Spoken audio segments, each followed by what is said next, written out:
Este video es para explicar el texto que está en la plataforma sobre funciones vectoriales. Debería decir, mejor el título sería mejor funciones vectoriales. ¿Qué dice aquí? Una función vectorial se representa de la siguiente forma. Y lo que vemos es que tienen una función que depende de un parámetro t. Y esta función pues tiene tres componentes, x, y, z. Y cada una de esas, en lugar de ser un número, esta vez son funciones. Es lo único nuevo. A esta función que está aquí, a esta función, aquí está esta función, le vamos a llamar, es una curva en el espacio. Y lo nuevo es que está compuesta otra vez por funciones. Cada una de estas funciones, por ejemplo, la componente x, es una función que depende de t, la componente y es otra función que depende de t, y la componente z es otra función que depende de t. Y t es un parámetro, tenemos que especificar de dónde a dónde corre ese parámetro. Esto es importante porque hay que asegurarnos que los valores de t correspondan al dominio de la función. Espero que recuerden eso de Matemáticas 1, si no es un buen momento para que vayan y revisen sus apuntes del primer semestre. Bueno, nos dice, la orientación de la curva que forman estas funciones en el espacio estará dada por los valores crecientes del parámetro t. ¿Esto qué significa? Esta curva tiene una dirección. Tiene una dirección, por ejemplo, si yo tengo, si esta curva es la curva que representa esta función, pues yo puedo decir que va en este sentido, quiere decir que conforme t vaya creciendo, la curva va a ir en esa dirección. Si fuera en sentido contrario, quiere decir que conforme t crezca, te va hacia el otro lado. Es lo único que dice. También este mismo vector lo pueden escribir con la notación de vectores unitarios. Acuérdense, componente x en dirección y, componente y en dirección j, componente z en dirección k. Se puede verificar si la función en el espacio es continua en algún punto mediante el criterio de continuidad. Y bueno, ahorita vamos a hablar un poco más adelante de eso. Antes vamos a aprender cómo parametrizar una función muy sencilla. Esa función va a ser el círculo. Entonces tenemos un círculo, ahí está. También pongamos los ejes x y y. Ese puede ser el eje x. Este puede ser el eje y. Y lo que queremos es parametrizar esta función. ¿Qué hay que hacer? Otra vez. Ay. ¿Qué hay que hacer? Acabo de borrar nuestro eje y, pero no se preocupen, lo podemos poner de nuevo. Aquí está. Eje y. No importa que no quede perfecto, solamente estamos explicando cómo funciona esto. Ok, entonces, por ejemplo, este es el eje x, este es el eje y. Por ejemplo, yo quiero dar estos puntos. Imagínense que al tiempo 0 la curva está aquí, al tiempo 2 aquí y al tiempo 3 aquí. Este es T1, T2 y T3. Entonces lo que nos estamos preguntando es a qué será igual R de T. Observamos que si estamos en T1, R de T1 debe ser igual a, pues, el radio. ¿Cuánto quieren que valga? ¿Cuánto será bueno que valga este radio? Pongamos que vale 3. Entonces, a T igual a 1, la componente en X debe valer 3, la componente Y 0. En T2,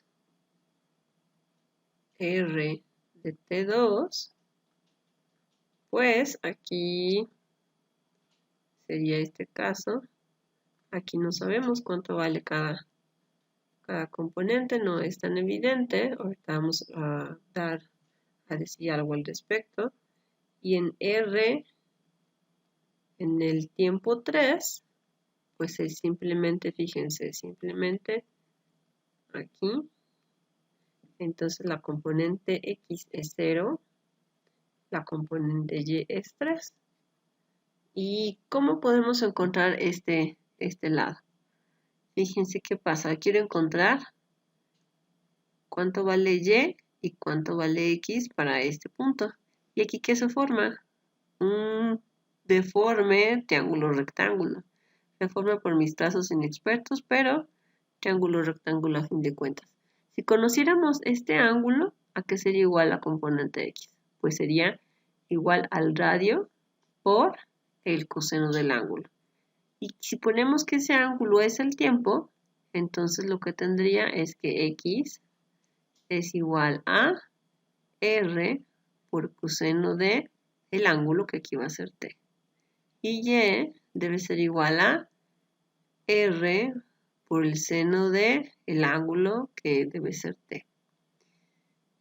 Y listo. Para este ejercicio solo recuerden que estos, para este ejemplo que estamos haciendo, valen 3. Entonces R va a ser simplemente 3 coseno de T, coma 3 seno de T. Y listo. Esta es nuestra parametrización del círculo. Si quisiéramos que el círculo corriera, bueno, ¿cuál es el sentido de esta curva? Pues nuestra curva va hacia acá, ¿no? Si quisiéramos tener este círculo en sentido contrario, pues tendríamos que poner algo así. Tendríamos R de T es igual a 3 coseno de menos T, coma 3 seno de menos T. Y entonces, ¿qué pasaría? Cuando T es 0, tendríamos este punto. Cuando T es pi medios, esta es 0, esta sería seno de menos pi medios. Acuérdense que aquí no aparece bien, pero acuérdense que este es un menos. Y eso nos daría un punto aquí. El siguiente punto, cuando T es pi, coseno de pi es menos 1, por menos 1 nos daría el siguiente valor. Tendríamos un círculo en dirección contraria.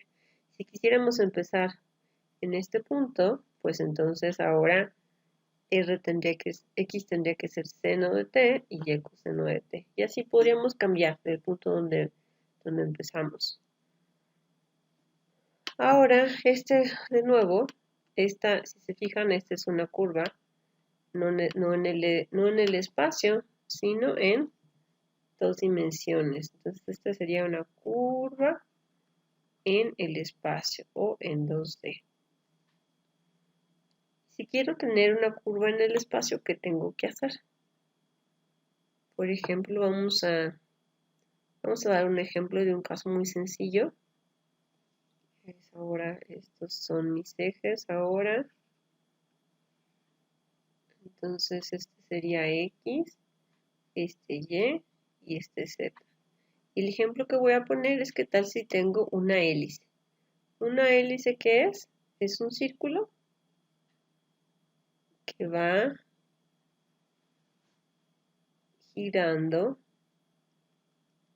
yendo hacia arriba conforme pasa el tiempo, ¿no? Y este círculo yo le voy a requerir que no cambie. Bueno, aquí en este dibujo feo se cambia, pero imagínense que siempre sea el mismo círculo, que nada más va aumentando. ¿Eso cómo se puede parametrizar? Pues, como X y Y es un círculo, X va a seguir siendo el radio por coseno de T, Y va a ser el radio por el seno de T, y Z nos va a decir qué tan rápido aumenta, tan más rápido, si va para arriba, si va para abajo y qué tan rápido lo hace. Entonces puedo poner, por ejemplo, que sea simplemente T. Si quiero que el sentido del hélice vaya hacia arriba, puedo poner que sea menos T. Si quiero que vaya hacia abajo, puedo poner que sea 3 veces T. Si quiero que suba más rápido, T cuadrada, puedo cambiar, puedo poner cualquier función aquí. Vamos a hacer un ejercicio para ver cómo graficar eso en MATLAB. Aquí tengo MATLAB listo para graficar. Abrimos un nuevo script y vamos a poner los comandos necesarios. Primero, los valores que debe tomar nuestro parámetro t. Para eso vamos a utilizar un comando que se llama linspace.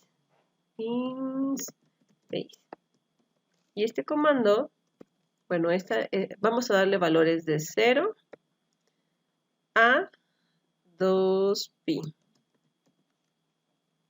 Si dejamos este comando así tal cual, lo que hace es crear una línea que tenga puntos desde 0 a 2pi y crea 100 puntos.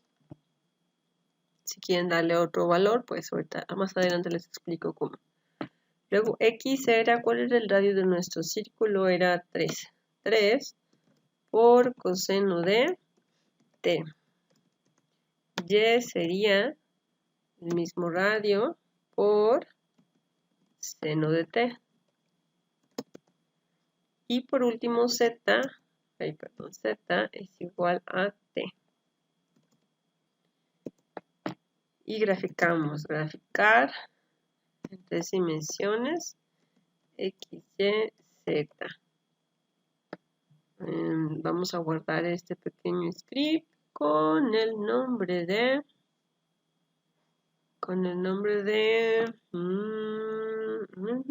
hélice 1 y lo corremos.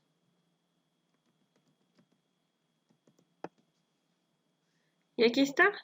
Esta es la gráfica que obtenemos. Si se fijan, aquí podemos rotarla. Es una hélice. Si la vemos desde arriba, lo que observamos es que tenemos un círculo de radio 3. Bueno, quizás no parece un círculo por las dimensiones de la gráfica, pero si se fijan en los valores de los ejes va de 0 a 3, de 0 a menos 3. Entonces es un círculo y así es una hélice. Vamos a ver qué pasa si le damos más valores. Por ejemplo, en lugar de 0 a 2pi, pongamos de 0 a... no pongamos pi, pongamos nada más de 0 a 100. Y a ver qué pasa. Ponemos correr. Y vamos a ver cómo cambia la gráfica. Ahora sí es así porque son muchos más puntos. Bueno, es mucho más larga. ¿Por qué sale esto ahora? Porque es mucho más larga, pero solamente le estamos dando 100 puntos. ¿Se acuerdan que les dije que si no especificamos cuántos puntos? Bueno, son 100 puntos nada más aquí. Si quisiéramos que del 0 al 100 nos dé una mayor cantidad de puntos para que se vea menos fea nuestra hélice, podemos decirle que nos dé 1000 puntos. Y hay que ver qué pasa. Corremos el programa. Y vamos a ver qué pasa con nuestra hélice. Todavía se ve muy... todavía se ve muy angulosa. A ver, veamos cómo podemos arreglar eso. A ver que de 0 a 2pi que nos dé 1000 puntos. Aquí se ve normal. Vamos a graficar de 0 a 2pi. Fíjense, si yo le pongo que me dé nada más 10 puntos, sale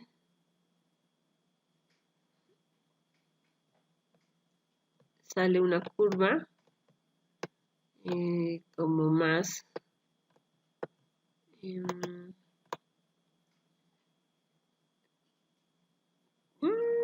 una curva no tan suave. Y si lo ponemos Si la vemos desde arriba, inclusive ahí se ve que esto no parece un círculo, ¿no? Es un polígono, pero no un círculo. ¿Por qué? Eso está diciendo que estamos dando que nada más de 10 puntos. Entonces este debería ser un polígono de 10 lados. Yo podría poner, por ejemplo, graficar de 0 a 2pi, pero que poniendo nada más 5 puntos. 5 puntos. Corremos el programa y lo que obtenemos es, fíjense, según este se supone que es mi hélice ahora. Como tengo 5 puntos, tengo un cuadrado. Vamos a darle muchos más puntos. ¿Qué tal que ahora le damos? Vamos a hacer lo siguiente. Habíamos dicho que de 0 a... Vamos a ponerle 100 pi. 100 pi que nos dé 5000 puntos. Vamos a ver si qué pasa con nuestro programa.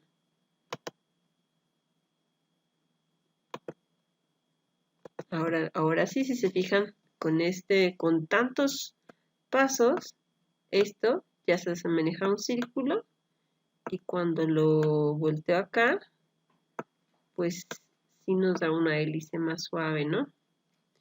Entonces, bueno, esto fue como graficar este mismo problema utilizando MATLAB. En algún momento esto les puede ser de ayuda. Si lo pongo así parece un elipse porque mis ejes no están como estirados. Pero lo importante aquí es, vean, fijarse en los valores. Este va de 0 a 2 aquí, de 0 a 2. ¿Y por qué va aquí? A ver, hay algo extraño. No, está todo bien. Debe ser lo que les digo, nada más un problema de apreciación. Ahí aparece, bueno, en fin. Es un problema de apreciación, de ahí en fuera todo lo demás es correcto. ¿Qué más había información tenían en su documento? Ya una vez que hablaban de parametrización, después dicen que pueden decir si la función es continua o no. Aquí nos viene esta definición. Dice, una función r de t se denomina continua en el valor t igual a m si en ese punto la función cumple con estos tres criterios. Que la función evaluada, aquí no me había fijado, el valor está mal, luego lo cambio en el escrito, aquí debería ser m. Que r de m esté definido. Que el límite de la función cuando t tiende a m esté definido. Y que el límite de la función cuando t tiende a m sea igual a la función evaluada en m. Y entonces, por si no recuerdan, me traje esta pequeña gráfica. Esta gráfica me parece que es un libro de cálculo famoso. ¿Qué se llama? No recuerdo ahorita el nombre. Bueno, es un libro de cálculo de cabecera. Y aquí lo único por lo que traje esto es para ver lo de continuidad. Fíjense, ¿cómo puedo saber si una función es continua? Pues, por ejemplo, un criterio que luego les dicen sus profesores es que cuando vayan a trazar la gráfica, no tengan que despegar lápiz de la línea. Entonces, de aquí para pasar al siguiente punto, que es tengo que dar un brinco. Esto se conoce como una discontinuidad de salto finito, ¿no? En este punto tendríamos que esta función que está aquí, cuando x es igual a 0, no es continua. Tampoco sería continua aquí, porque en este punto hay un brinco. Entonces tampoco sería continua la función en x igual a 3. Pero por ejemplo, en este punto que está aquí, en x igual a 1, la función sí es continua, porque ¿existe la función evaluada en ese punto? Sí. El límite por la izquierda y por la derecha es el mismo, y el límite de la función va a ser el mismo punto, no hay ningún brinco. Esa sería una forma rápida de entender qué significa eso de esos tres pasos. Solo que aquí hay que aplicarlo a las tres funciones que acompañan a nuestra función vectorial. Porque el límite de una función vectorial va a ser igual a el vector compuesto de los límites de las tres funciones que son x, y, z. Entonces, si las tres funciones son continuas en el punto t igual a m, entonces esta función se dice que es continua. Si no, no.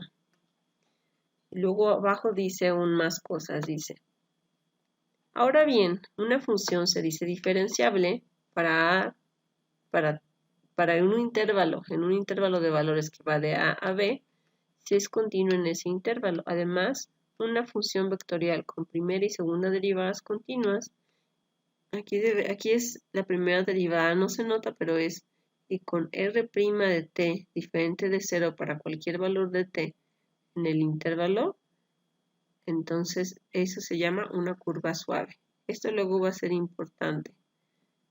Toda esa terminología la estamos poniendo aquí. En el tercer parcial nos va a ser de ayuda. Ahora dice: las reglas de derivación ya conocidas se siguen aplicando para encontrar las derivadas de los componentes del vector, es decir, f, g y h. Las siguientes reglas pues se aplican, son de esta forma, ¿no? Les dice: supongan que R1 y R2 son funciones vectoriales distintas una a otra. Y f de t es una función escalar diferenciable. Entonces, ¿a qué será igual la...? Esto también tengo que arreglarlo en el archivo porque no se ven bien los paréntesis. Qué bueno que lo noto. Al rato lo arreglo y lo vuelvo a subir a la plataforma. Dice: la derivada de una suma de funciones vectoriales pues es igual a la suma de las derivadas de las funciones vectoriales. Luego, si tienen la derivada de una función vectorial por una función escalar, eso que es igual, pues aquí aplicamos la regla del producto. Es la primera función por la derivada de la segunda más la derivada de la primera por la segunda. Y ahora, ¿qué tal si hacemos la derivada de una función que depende de otra función? Entonces el resultado de eso sería la derivada de la función por la derivada del argumento. ¿Esta qué regla es? Espero que se hayan recordado. Esta es la regla de la cadena.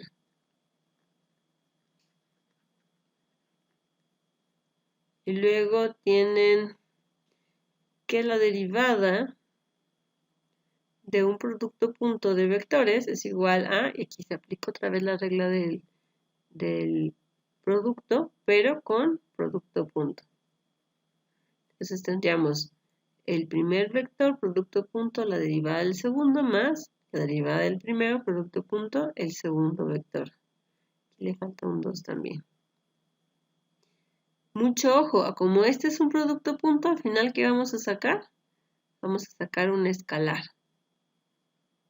De esta operación se obtiene un escalar, a comparación de la siguiente derivada, que es ahora la derivada del producto cruz de dos vectores, dos funciones vectoriales, obviamente, a que es igual. Pueden hacer primero el producto cruz y luego derivar, o bien, y les tiene que dar lo mismo que si derivan el primer vector, hacen el producto cruz por la derivada del segundo vector, más la derivada del primer vector, producto cruz, el segundo vector. Y justamente de estos ejercicios, de estas reglas de aquí, hay algunos ejercicios que hay que hacer en la plataforma. Nosotros, para no repetir lo mismo en la plataforma y en este video, vamos a hacer un ejercicio para que vean simplemente cómo se deriva un vector, una función vectorial. Entonces, pongamos un vector. Por ejemplo, ¿qué podrá ser? Pongamos, ya sé, es R de t va a ser igual a e a la menos 5t en i más t cuadrada en j más, pongamos por ejemplo, el logaritmo natural de t en dirección k. Entonces lo primero que les voy a preguntar aquí, ¿cuál es el dominio de esa función? ¿Qué valores puede tener esta t? ¿T de dónde a dónde puede ir? Si se fijan, aquí lo que tenemos que observar es los posibles valores o los dominios de cada una de las funciones.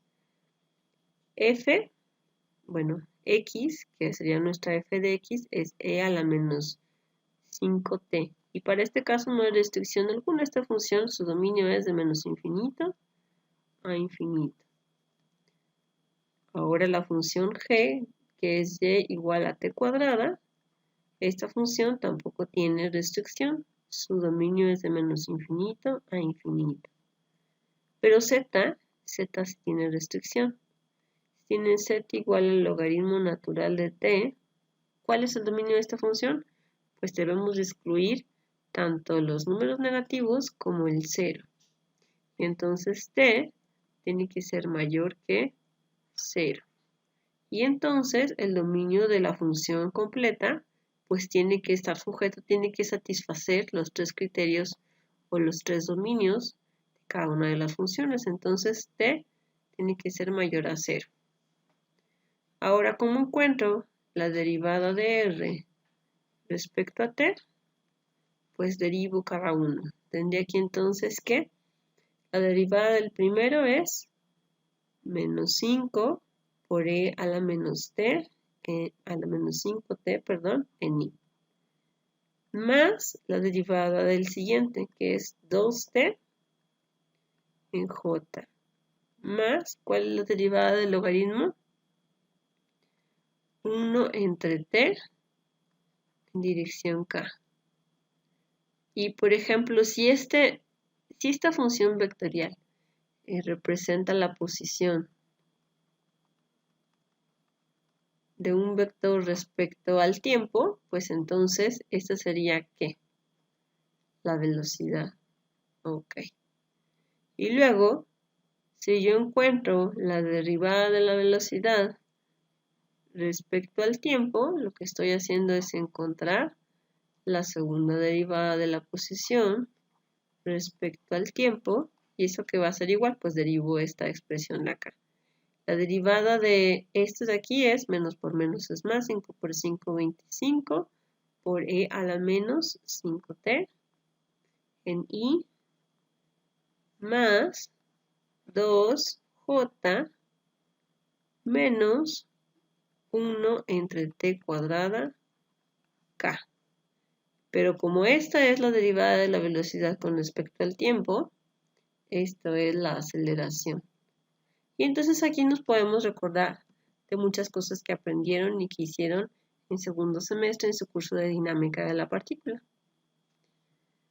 ¿Qué más venía en el texto que estaba en línea? Me parece que es todo. Entonces, tienen una tarea que está en la plataforma, por favor, háganla. Si tienen cualquier pregunta, contáctenme vía la plataforma. Esperemos regresar a clases pronto. Hasta luego.